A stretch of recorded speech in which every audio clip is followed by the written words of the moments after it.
Hello, Gen Genies. Before we get started, Rich and I want to let you in on some exciting updates for our Patreon subscribers. Patreon is a site where listeners can pledge a small monthly amount, either $5 or $10, to support the cost of bringing you your favorite podcast. All patrons get early access to new CutOff Jeans episodes before they're released to the public. And along with our undying gratitude, you'll also be able to join our special patron-only Facebook group. But the most exciting new perk is exclusive access to essays I'm writing from my upcoming memoir. And you guys can help me be editors. New Patreon supporters will also get a shout out on the podcast. Rich and I enjoy bringing you the CutOff Jeans podcast and would mean so much if you would consider supporting our labor of love. Just go to patreon.com/CutOff Jeans podcast. Thank you all so much, my Gen Genies. And now, on with the show. Is your family tree a mystery? Are you fascinated by genealogy? Well, hip, hip, hooray, let's talk DNA with Julie. The truth is in your genes. In CutOff Jeans. Welcome to CutOff Jeans, the podcast that helps you find your truth using nothing but DNA. I'm Julie Dixon-Jackson, and I'm a genetic genealogist, henceforth known as a Gen Genie. And I am Richard Castle, the co-host and producer of this podcast. Happy New Year, Julie. The same to you, my friend. It's getting close to my birthday, and I'm beginning to loathe my birthdays. You know, and I'm not saying this because... Beginning? Yeah. It's just... That's because you're younger than me. Part of it is that I'm just so tired, like after Christmas and after the holidays. I just want some time. You could have just stopped it. I'm just so tired. I'm tired of like celebrating things and having special occasions. Enough. Let me have a little break, and then my birthday comes around. So I shouldn't complain. I'm lucky to be here and happy to be here. Yes. But, you know, as you get older, birthdays are more for kids. Birthday, yeah. Well, and let's not even get into adoptees issues about birthdays. I bet, right? But hey, happy birthday. Thank you. Thank you very much. What's happening in DNA news, Julie? I have a couple little updates. Oh, real quick. So this is airing tonight, which is Tuesday, but you can watch it in reruns. The season 8 premiere of Finding Your Roots with Henry Louis Gates and Cece Moore starts tonight, which is Tuesday the 4th. And it's in a special, the episode is called Hidden in the Genes, and it has Rebecca Hall and Lee Daniels. And she said that if you're into genetic genealogy, you will love this episode. So, oh wow, well that's I'm great. Excited. You know, I just read an article about it was an interview with Cece Moore in the New York Times Magazine last Sunday, and it was called the title of the article was "Your DNA Test Could Send a Relative to Jail," and we talked about this. Yeah, she wasn't happy with that title. It's not. It's kind of a misleading title for the article. Yes. Because it talks about all the great things that she has done in terms of helping families and helping solve crimes. And then it sort of, the title makes it sound like she's doing something illicit. Yeah, certainly. And I mean, there are different schools of thought on that too. But. Oh yeah. And we've talked about that on the podcast before. But you know what I didn't know about her was that she was also, into theater. She was a theater major. I have told you this before. How did I not remember this? We actually, you know what's crazy is we each starred in the last 2 productions of San Bernardino Civic Light Opera. I was, the second to last production was Evita, and I was the Ava in that Evita. And the last production was West Side Story, and she was Maria in West Side Story. Oh my gosh. Isn't it funny that you would both end up genetic genealogists? Yeah. Well, and that was how when I first found out who she was, when I was first starting out, I went to her Facebook page and realized we had a lot of mutual friends, and there were musical theater friends. And I was like, what is this about? This is weird. So we got to talking, and that's how we bonded, really. And she'd been reading my blog, my original blog, and so she was kind of invested in that. But yeah, she's we come from the same stock. Okay, number 2, newsflash from Pamela Karanova, who is an adoptee advocate, and she's a founder of Adoptees Connect, which is an amazing organization that advocates for adoptees. But she did a Facebook update. A miracle happening tomorrow. Guess what tomorrow is? I get to apply for my original birth certificate. So she was born in Iowa, and apparently there's a new law. So Iowa just opened up for people to be able to apply for their original birth certificates. However, when I looked into it a little closer, it's still a restricted state, meaning the biological parents can go back and redact if they choose to. So you can still be blocked. Really? So that doesn't count as a completely open state. There's still only about 8. I think it's 8 now, completely open states in this country of 50 states that an adoptee has a right to their own records. Wow. It's still shocking to me that they prioritize the privacy of the parent who gives someone up for adoption over the adoptee. It's a tough battle. Let me tell you, there's a lot of strong feelings about it on both sides, which is not unusual, I suppose. I read a few days ago, about this case where a young couple, they were high school sweethearts, they'd gotten pregnant and had a son and opted to give him up for adoption. They went on to marry and have 3 more sons. Oh, wow. A couple years ago, the husband died in a tragic accident, and the mother decided she wanted to find the son, and she did. And it was very emotional. There's lots of pictures. I wanted to reference the article. I couldn't find it this morning when I decided I wanted to talk about it. So after her husband died, she went and... After he had died, right. And I mean... So he was a full sibling, and he had 3 brothers as well. Right. And so it was ultimately a happy reunion, a feel-good story, all that stuff. And you would think that would probably happen, is more likely to happen in a family where everybody is fully related and there's really no hanky-panky or... Right. Is it that common that couples who have a baby together and put the baby up for adoption then end up, whether they're married or not, or, end up having other children that they keep? I don't know how common it is, but it certainly happens. If you recall the case that I talked about, gosh, I think the last time I talked about it was maybe a year ago. My one client, let's call her Katie. Mm-hmm. She who was adopted in Texas and raised in Mexico, and went on, had a great life, but decided she wanted to find her biological parents. I had the non-identifying information. I very quickly was able to, semi-quickly, identify her mother, and according to the non-ID, they were both in school, and he was a law student. Well, the mother, the woman, turns out she was married to a lawyer. So I looked into the other side a little more, and it very much looked like he was the father. There were matches that I could almost connect to him with a little more work. But so I contacted, and as with the company I used to work for, they used to want me to cold call people, which I didn't like doing. Mm-hmm. But I did it. And of course, this woman hung up on me.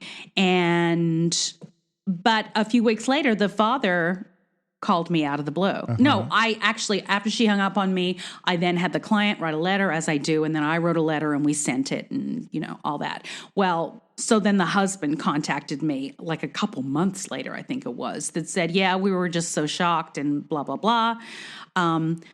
But long story short, he wanted to know more about her before he reached out to her. Uh-huh. And I asked him, I said, do you think you're her father? And he said, I think so. And I said, I think so too, if that's what is your concern. But it looks like you probably are, according to the DNA. Not so much as I knew for sure that the mother was her mother. Did he know that they had given up a child? Like, did he know that his wife had been pregnant? He was there. Okay. Yes, they had been together. It was a choice that they made together. I see. No, because it could have been such a case where they broke up and she gave up the baby, and then they ended up getting back together, and she never told him. And you know what? Actually, I don't know for sure, but I think that's what it sounds like. It was a mutual thing. Because but he you knew know about what? it. There could be extenuating circumstances that I don't know the whole story. Yeah, as there always are. And I did this. Yes, I did this as a story time on TikTok.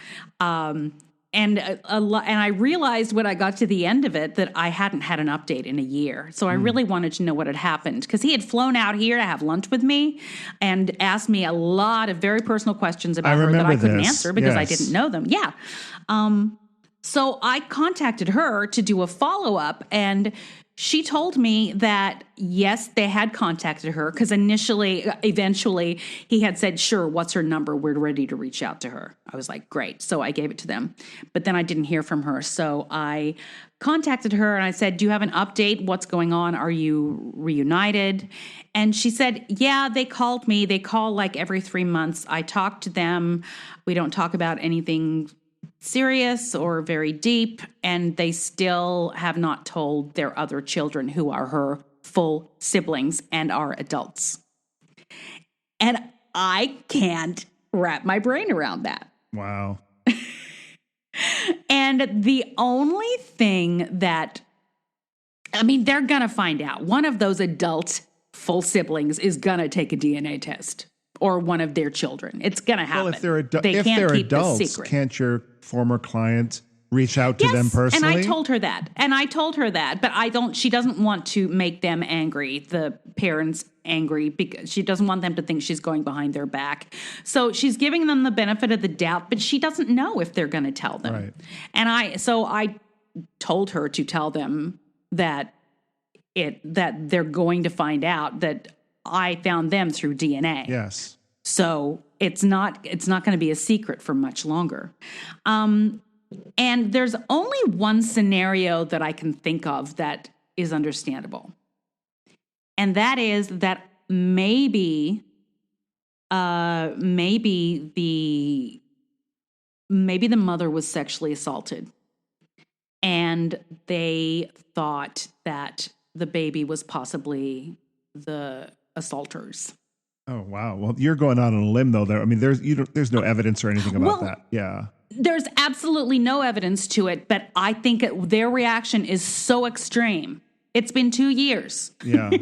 Their reaction is so extreme that they wouldn't tell that, I feel like there must be some extreme extenuating circumstances. It could be, and or it's just that they have shame over it, and it's like it's a big, deep, dark secret that they've kept hidden all these years. And now suddenly the secret, has unearthed itself on their doorstep. Yeah, and I'd rather the sexual assault is almost more acceptable than the other option that I'm thinking about, because they're quite wealthy. Yeah, and part of me, and a lot of people think that this is a regular thing, and it's really not, but. That maybe it's a money thing. Oh, it's possible.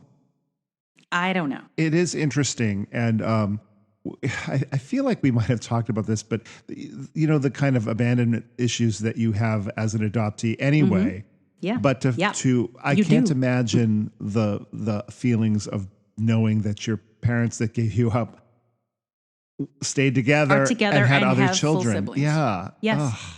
I mean, that's a double whammy. That's what we call second rejection, and that's almost worse than the primal wound, because really? Right. Yeah, it's very painful, and I feel horrible for her. And I'm not blaming the parents on the decision that they made at the time. No, at the time, neither am I. Because everyone's life circumstances are different, and there are times where it's not advantageous for you to have a child, or you cannot have a child, bring up a child, and then things change. More stability in your life, and then you can raise children. So, but I do take issue with the fact that they are not fully accepting your client as and right. Not, at least it's not even a matter of acceptance. It's about saying, yes, meet your siblings. Why wouldn't they want her to meet her own full siblings? Well, that's why I think that there's something more to it, that there is something darker. If they were to take this to their grave, they're not going to. But if they did, I'm just saying, okay. If they did, don't you think that the siblings that don't know, when they do find out, would feel really upset that they were kept in the dark? I would. Yes, absolutely. Absolutely. I've seen all sorts of rejection doing what I do, but this one takes the cake for me because it just doesn't make sense. But again, I don't know the whole story, so who knows what the other circumstances are. All right. Should we take a break? Let's do that. If you're enjoying our podcast, please subscribe, rate, and review, or consider supporting us on our Patreon page, patreon.com/CutOff Jeans Podcast. Now back to Julie and me. Okay, we're back. So, I've been quite active on the TikTok lately. Yes, you have. And in my For You page, I get lots of interesting content. Your For You page is based on some kind of algorithm. I don't know. But I came across this one woman who calls herself the baby box lady. I'm fascinated. Okay, so her name is Monica Kelsey. She's a 48-year-old woman from Indiana, a former medic and volunteer firefighter, and she's the founder of Safe Haven Baby Boxes, a nonprofit that installs large mailbox-like receptacles in the exterior walls of fire stations and hospitals.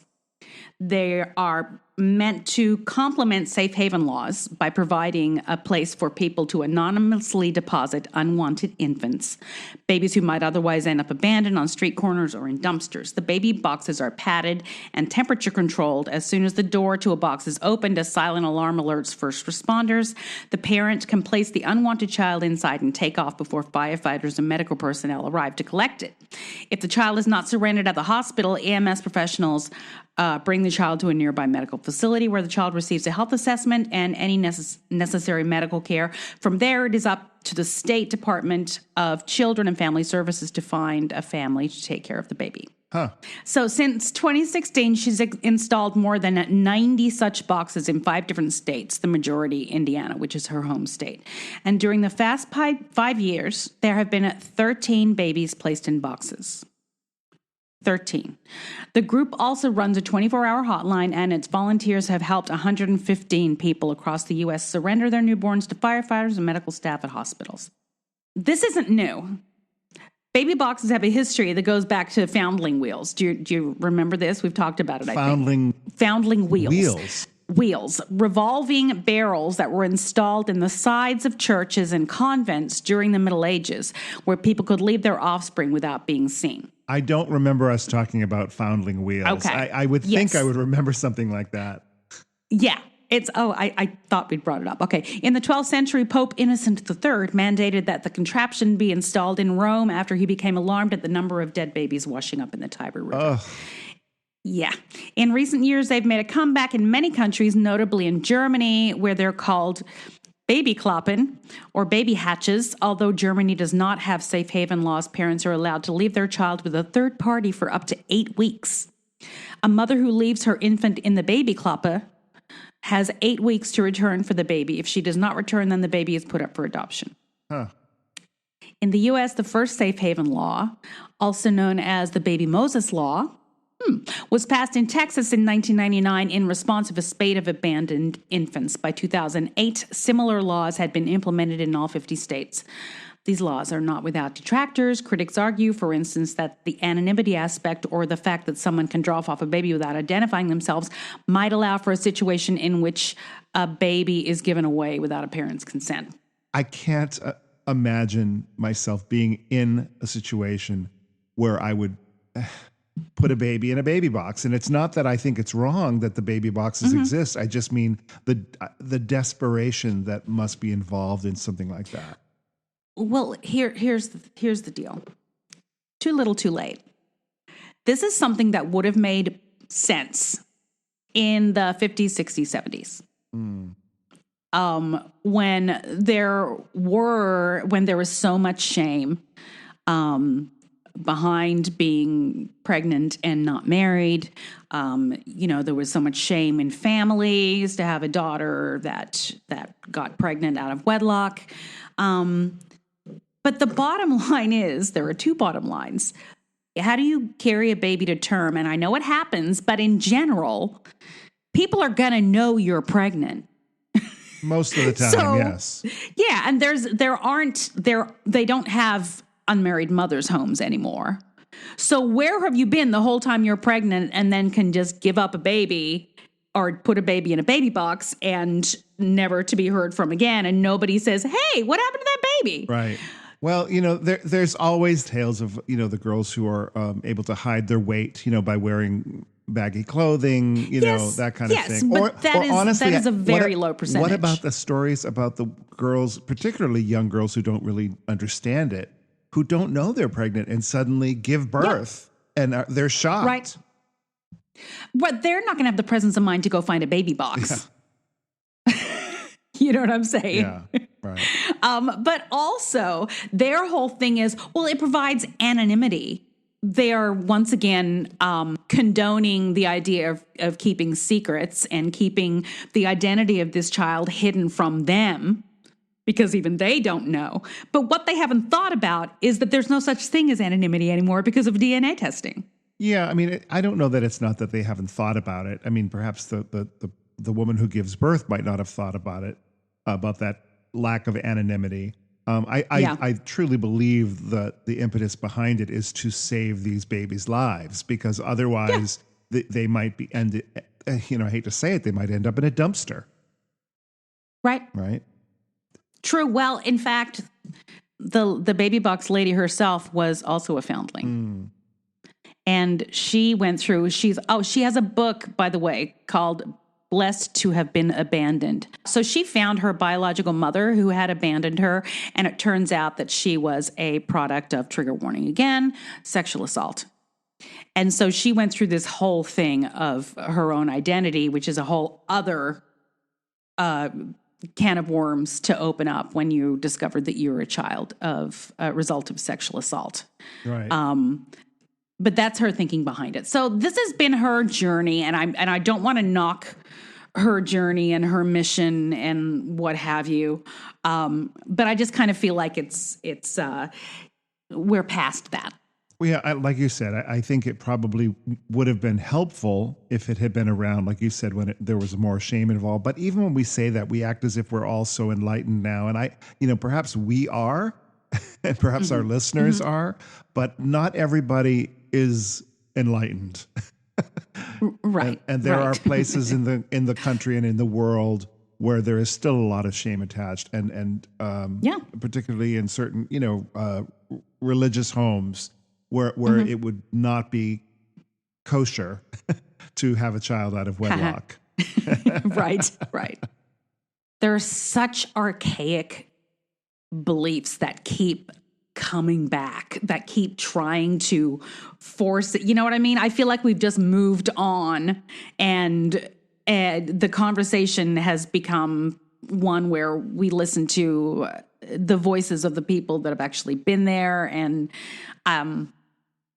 I don't know. I find it interesting that I just feel like I feel like it's 20 years ago.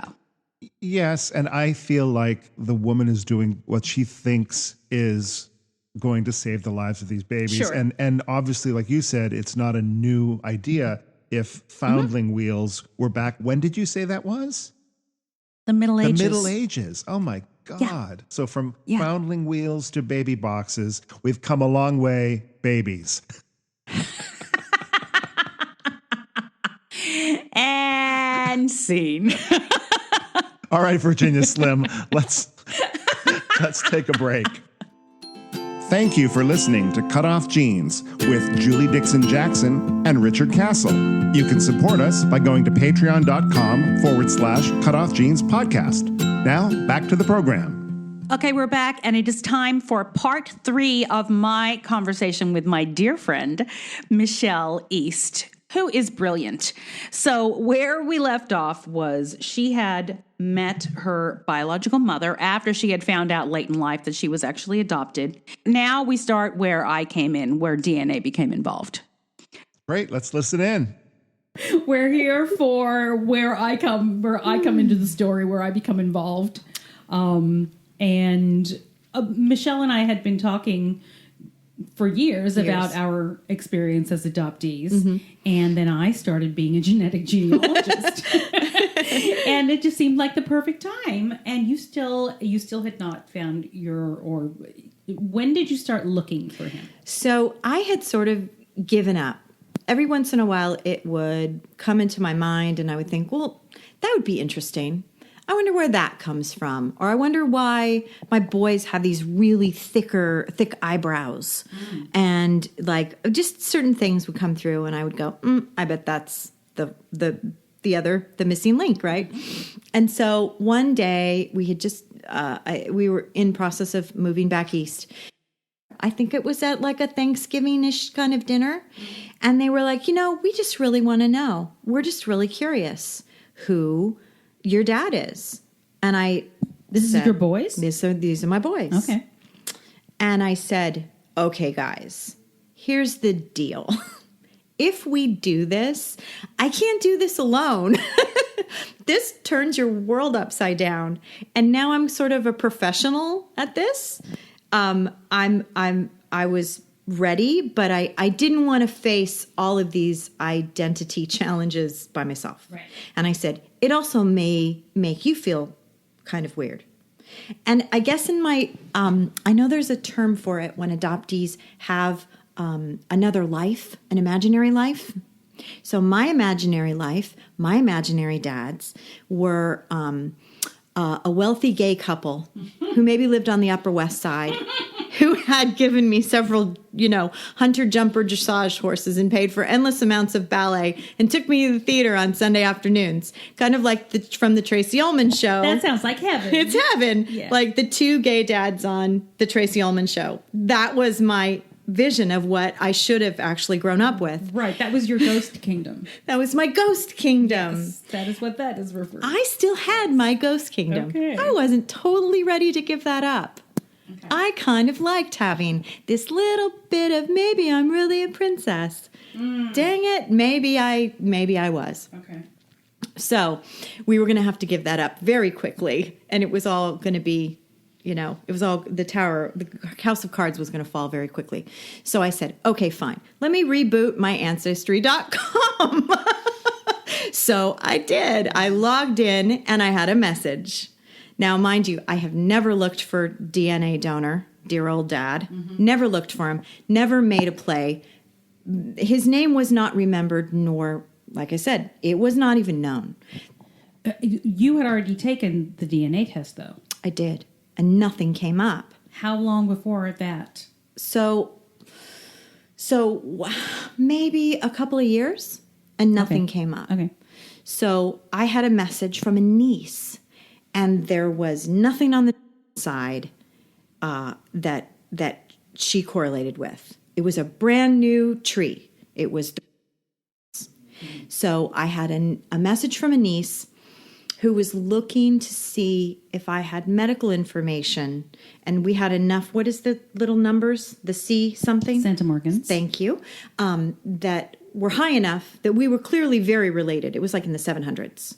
So yes, it was getting up there, yeah. right? Mm-hmm. Sisters are like thousands and up. Mm-hmm. Like I think one sister's 1700 something. Sisters are like, half sisters are like 1350 and up. Yeah. Yeah. So she had a daughter who had a cone deficiency issue. She was looking for medical information.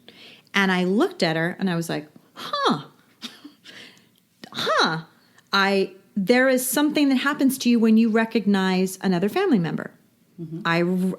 Whatever is the imprint, whatever is that little electrical feeling you get when you go, family. I had that with my brother. Right? Mm-hmm. Like there is something that happens to you in your body, and it's a knowing. And so I looked at her and I thought, I'm going to send a message back. I sent a message back. She messaged me, and then I contacted you immediately. Okay. This was in one And then this whole thing happened with you and I in a 48-hour period. Right. I heard from the niece. We connected, realized that it was father. She went down and she was starting to collect her information, and I contacted you, and then you found him within 24 hours, I think maybe less. Yeah. I think it might have been less. Yeah, probably. Yeah. Because I usually don't stop until I've done it. And it was pretty accessible, I believe, because it was a family tree that had been established. Yeah, I don't remember. There've been so many cases since, but I remember it was pretty straightforward. Yeah. And so she was a niece? She was a niece. She was a half-sister's daughter. My half-sister. Okay. Who had passed away. Oh, okay.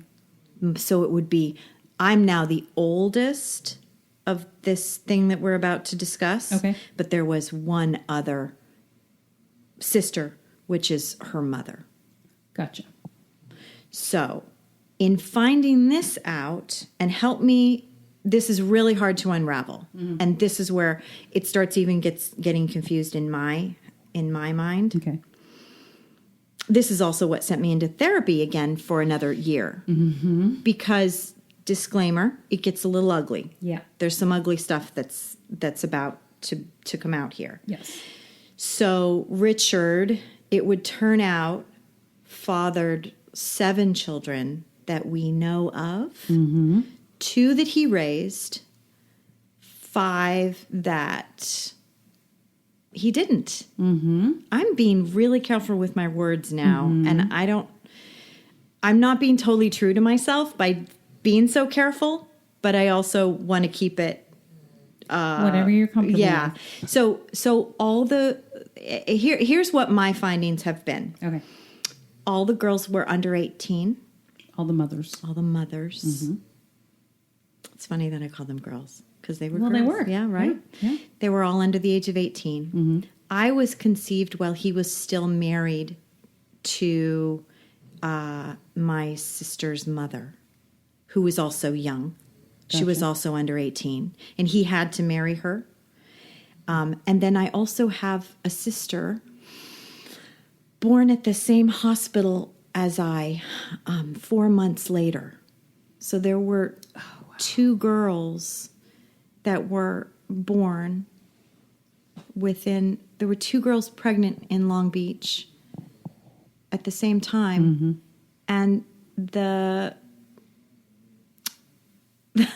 family will continue to say, the family that was raised with him, he didn't know. Oh, sorry. Well, he didn't know about us. It was a small town in 63 through 67. Right. Long Beach is a little town. Mm-hmm. It's a little beach town. Mm-hmm. Everybody kind of knew everybody. Right. And he was a football player, very handsome, clearly some charisma. Mm-hmm. Clearly. But all the girls were very young. Mm-hmm. So there's lots of ways that we could look at this, but they were easy targets. Yeah. They were vulnerable to an older guy who's good looking. Mm-hmm. Everybody uses this. Oh, it's the 60s. No matter what decade it is, they're going to say, oh, it was the 70s. Oh, it was the 60s. Whatever. Right. Whatever. Right. Peggy didn't know his name. Yeah, and it's not also, you can't put this under the same thing as, oh, it was the free love hippie era. No. Everybody, that's not what it was. And you could say it was consensual, sure, but you could also say that these young women were very impressionable. Of course. They were children. Right? Yeah, there's no way around it. They were children. Yeah. They were children. And this is the thing that was the catalyst for me calling you, 3 days ago and saying, okay, I'm finally ready to do this. Mm-hmm. Because the underlying theme here that is so incredible to me is the issue of shame. This is why I didn't do this interview all these years ago. Mm-hmm. I've been carrying the shame. These women carried the shame. The other sisters, they were all told that their father was someone else. Wow. So I was the only one that was adopted out. So they were raised by birth certificate fathers. Or just people that were inserted as a father. Okay. Oh, so Right. So like stepfathers.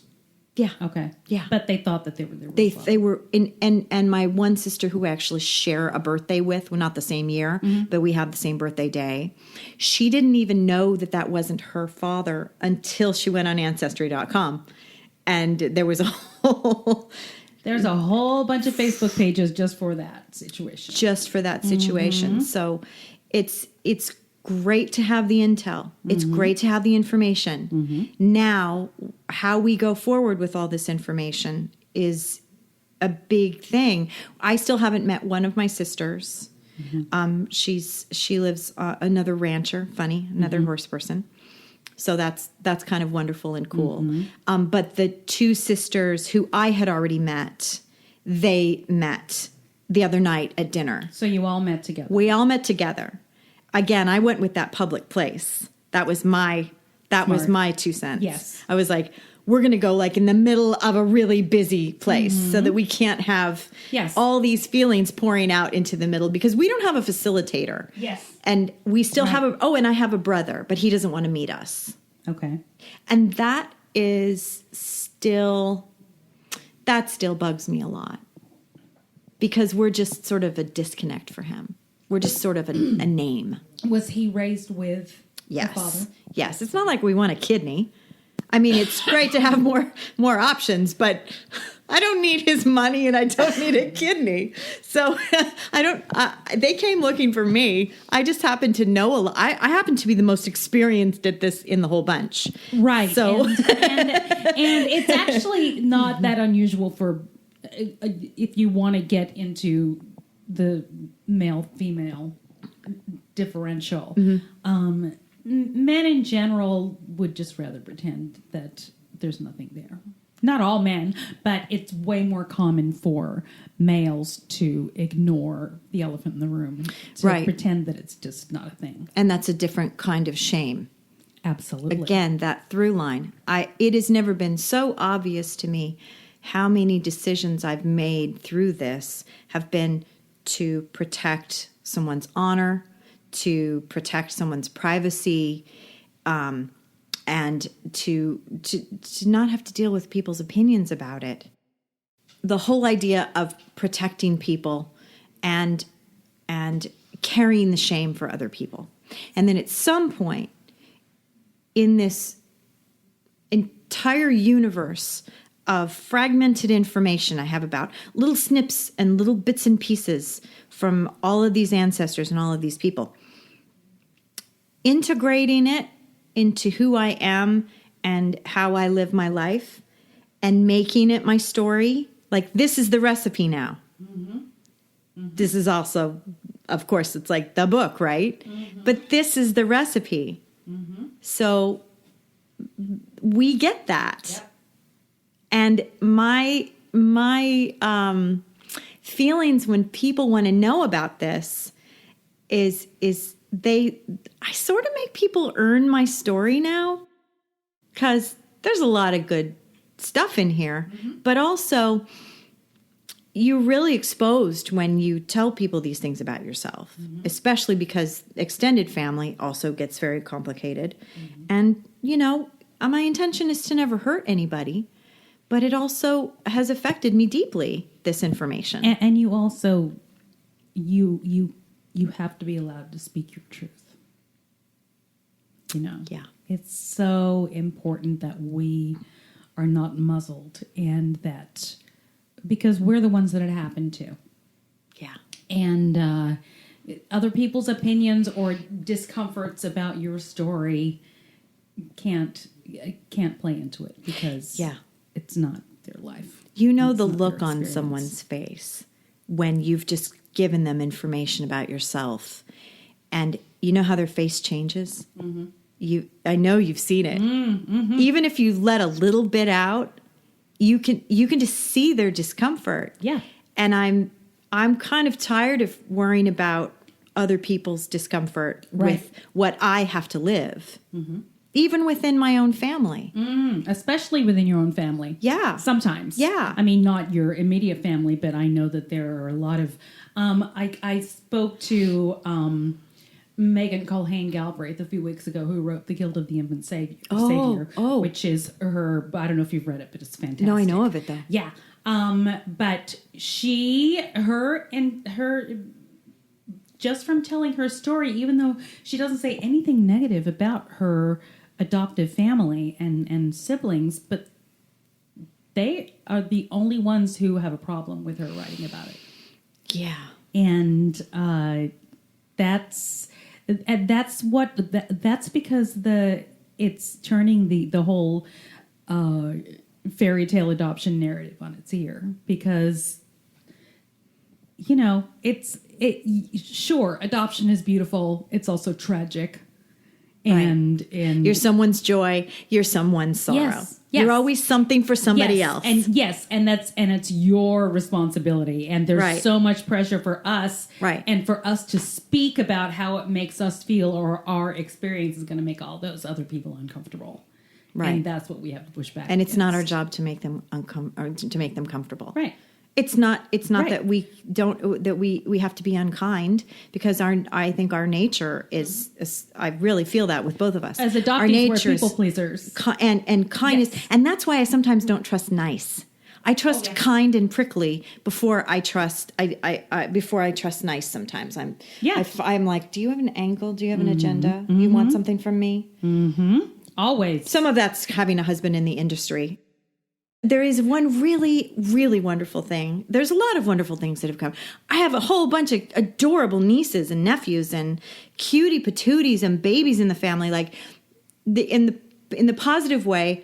And this is what I told my sisters at the table. I said, we can do anything with this we want to now. Mm-hmm. This is now our gift. Mm-hmm. It's the lotus out of the mud thing, which is, I love that metaphor. Mm. But my brother, who I was raised with, I always had felt, we took care of our mother together and were there when she passed. Mm-hmm. So that was a pretty powerful, incredible full circle that I experienced with Marie. But after that, we sort of lost touch. Nothing had happened. We hadn't had a falling out. But I think we had experienced so much pain together that we reminded each other constantly of that pain. That's so true. And so that was our reference point. And so it was almost like we had to kind of get away from that and get space. And I knew, there was some stuff he was grappling with. He moved away to Oregon. And so a couple of times we tried to see each other, but there was still something that was just not right. Again, no fighting, no arguing. We didn't feel poorly about each other, but there just wasn't the glue that would keep us together. And I had some very specific memories that came up around our father's death. And I am writing about it right now. And I really needed to know if I had embellished it. So I went back to the site that it happened. I went back to Jean and Marie's graves.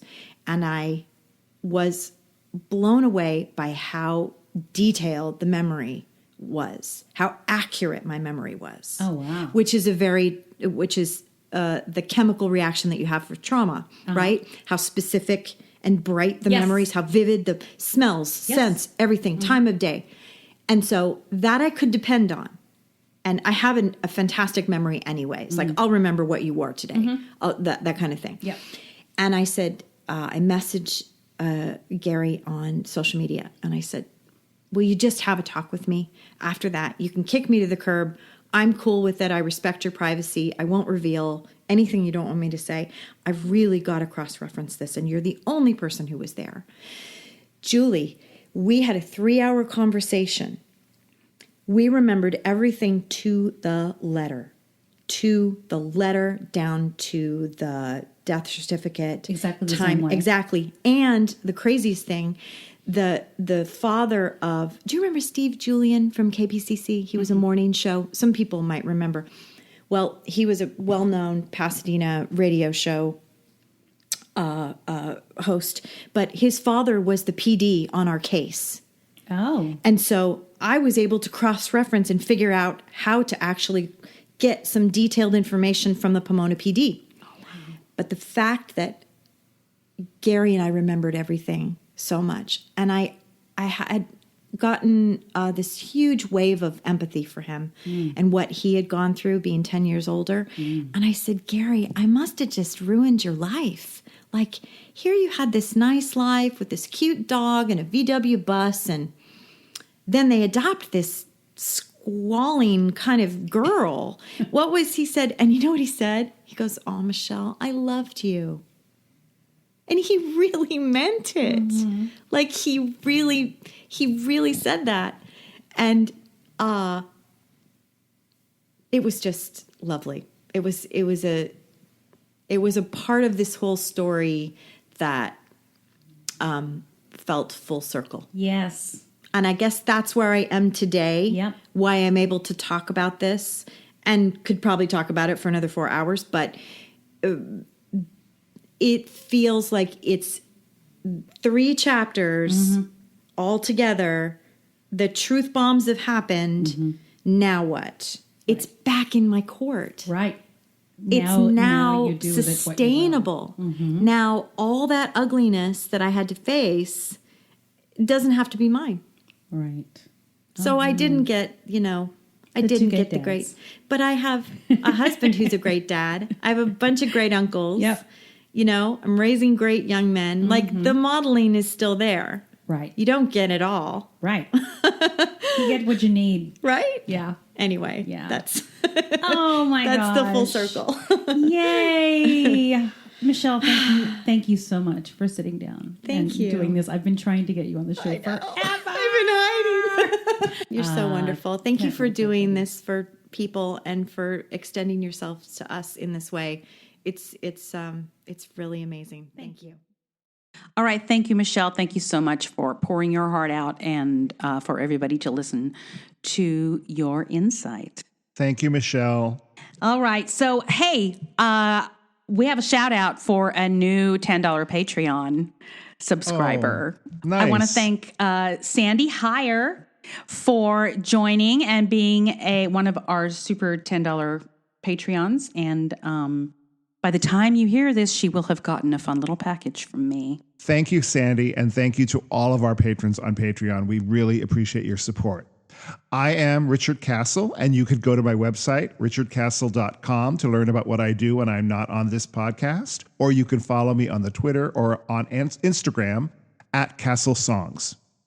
I am Julie Dixon Jackson. You can follow me on all of the social media, but if you just go to cutoffjeans.com, everything is there. You can find all the social media links, Twitter, TikTok, Instagram, Facebook. And also I have blogs on there. I do like every 3 days. There's a new blog. And if you would like to hire me, that's where you go. Wow. It's so nice to have that like one-stop shopping for all of that stuff, It's so good to have it all in one place. Yeah. I wonder if I went to that website right now, would I be able to find our motto? Yes, on the very first page. Is it on there? Of course it is. Okay, good. What is that motto? Well, the truth is in your jeans.